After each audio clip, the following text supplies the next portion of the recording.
Will you believe me if I told you that light bulbs were supposed to last forever? In 1802, a British chemist called Humphrey Davy produced an incandescent light by passing current through thin strips of platinum. Over the next 75 years, his experiments will be the basis of many efforts to produce a long-lasting, bright light through heated filaments. Later on, a Scottish inventor, James Bowman Lindsay, boasted of his new light that allowed him to read a book at a distance of 1.5 feet. But soon after abandoned his efforts to focus on the wireless telegraphy. 5 years later, a team of British scientists toyed with the heating platinum filament inside a vacuum tube. Though the high price of platinum made the device inaccessible and difficult to scale, this design formed the basis for the first incandescent lamp patent in 1841. With his integration of carbon filament in 1845, American inventor John W. Starr arguably could have been credited as the light bulb inventor, but he died of tuberculosis the following year. And his colleagues were unable to pursue the idea without his knowledge and expertise. A few years later, British physicist Joseph Swan utilized Starr's advancements to produce a working bulb, and in 1878 became the first man in the world to brighten his home with bulbs. Meanwhile in America, Thomas Edison worked on improving carbon filaments.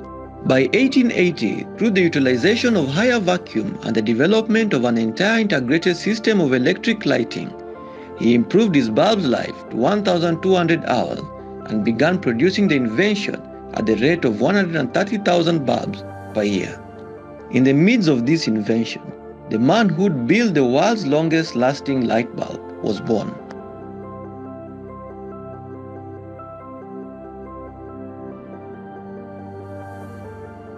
Adolphe Chaillet was bred to make exceptional light bulbs. Chaillet was constantly exposed to the burgeoning light industry in Paris, France. By age 11, he began accompanying his father, a Swedish immigrant and owner of a small light bulb company, to work. He learned quickly, garnered an interest in physics, and went on to graduate from both German and French science academies. In 1896, after spending some time designing filaments at a large German energy company, Chaillet moved to the United States. Chaillet briefly worked for General Electric, then riding on his prestige as a genius electrician, secured $100,000, about $2.7 million in today's money, from investors and opened up his own light bulb factory, Shelby Electric Company. And while his advancements in the filament technology were well known, Chaillet still had to prove to the American public that his bulbs were the brightest and the longest lasting. In a risky maneuver, he staged a forced life test before the public. The leading light bulbs on the market were placed side by side with his and burned at a gradually increased voltage. Lamp after lamp of various makes burnt out and exploded until the laboratory was only lit up by the Shelby lamp. Citing these advancements, Shelby claimed that its bulb lasted 30% longer and burnt 20% brighter than any other lamp in the world.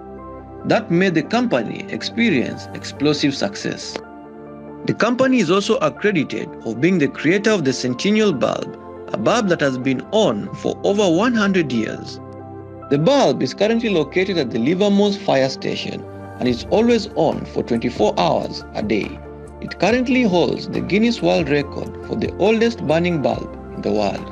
In 2007, Annapolis physicist Professor Deborah M. Katz purchased an old Shelby bulb of the same vintage and make as the Centennial light and conducted a series of experiments on it to determine its differentiation from the modern bulbs.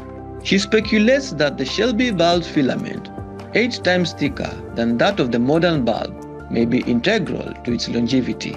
Modern bulbs use thinner tungsten filament that put out more light of about 40 to 200 watts, burn hotter, and are therefore tax more than older bulbs like the Shelbys. But why will modern bulbs use thin filaments, one will ask?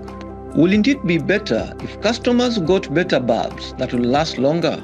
Yes, in theory, that will be beneficial. But then again, how will the bulb companies make money?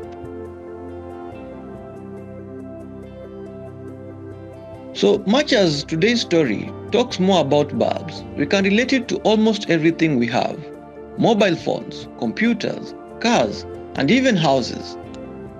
While growing up, the adults at that time only needed one phone for about 10 years, and even after that, the phone still worked perfectly. These days, no matter how careful you are, it only takes a short time before your phone cannot access some apps and softwares, or some fundamental hardware compartments such as batteries and charging ports get ruined. The same can be said about cars. Toyota stopped manufacturing the iconic Toyota Corolla and the Toyota Premios because they were just too reliable. They wanted their other makes to sell, so they had to kill arguably their best products so that their customers could come back to them for new cars. Good or bad, it's all down to perspective. If you are a consumer, probably it's not the right thing. You'd have to constantly be shopping for the same products over and over again, and that can even be made worse with the current financial times. As consumers, we will all want to buy one product that will last us forever. However, the world doesn't work that way. Looking at it, everything, even nature itself, has planned obsolescence. That's why human beings cannot live forever. On the flip side, if you are the CEO of Apple, Microsoft, or any other company out there, then planned obsolescence is very good for you. It allows you to introduce new products, and you know that people will always buy because they will have to. Personally, I really don't like planned obsolescence. I feel like consumers should always have the right to buy products because they want to, not because they have to. Furthermore, customers should not be coerced to buy certain items just because companies want to make revenues. That is just my opinion. I would really love to hear your thoughts about planned obsolescence on the comment section. And this has been our random facts for this week. And until next time, bye!